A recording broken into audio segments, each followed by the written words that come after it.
Hi folks, this is day 5 of my Make a Video a Day challenge. I'm doing this to get more comfortable and be less awkward in front of the camera as I work on creating some video content to get my message across. So my name is Dhanusha. I'm an executive and transformational life coach. I work with business leaders and business owners that are ready to realign with purpose, lead with clarity, and grow sustainably.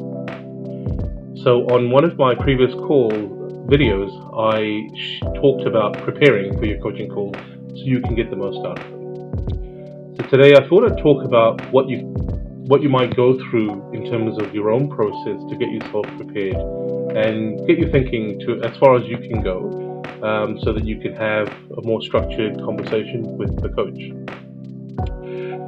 So self-reflection is a great tool, right? Especially if you're someone that's ambitious or you have goals that you're working towards. If you can learn to reflect on your results and use that as a learning opportunity to improve your results for the next time around. Much like me doing video, I recognize that it's a new skill that I'm learning, and it's simply a skill, right? There may be some level of natural talent or ability related to our personality, but it's definitely a skill, and there are plenty of introverts out there that are also creating some amazing content. So if you think about the journey or the process of learning, right, the very beginning is always going to be uncomfortable and filled with a lot of failure, right? The trick is to disassociate from that word failure, right?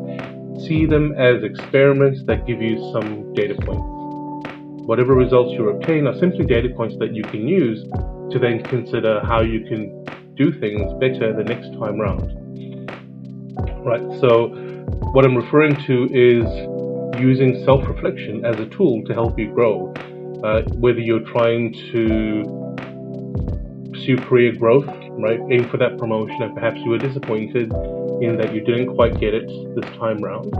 It's naturally a competitive landscape within many organizations, and opportunities are limited. So you have to do your best to try and be above the rest of the competition, if you like, right?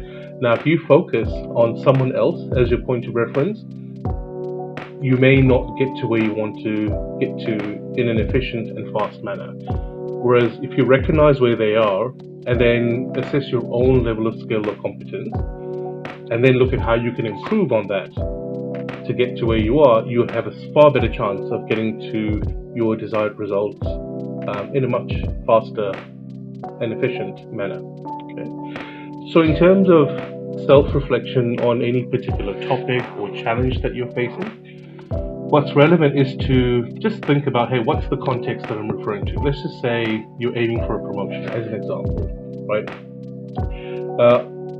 Get clear on what you're trying to achieve within that context. Is it get the promotion, or is it a particular skill that you need to demonstrate in order to be considered for that promotion above your peers? Right, so start getting crystal clear on what it is that you need to work on to help you work towards achieving your end results. And then just consider how much you know so far, what are you able to figure out, and then think about what's getting you stuck. What's stopping you from taking that next step towards working towards your goals, right? And that's where the coach then comes in, right? Ask yourself, what is it about what's challenging you or what's getting in your way that you need help working through? Either overcoming, either reframing your mindset, or any other aspect of working, on that goal that you are trying to pursue. Okay. So in many cases, this is what the coach is trying to understand in the first few minutes of your conversation. What's the context? What's the topic that the client is bringing to the table? What's this all about? The question that we ask ourselves.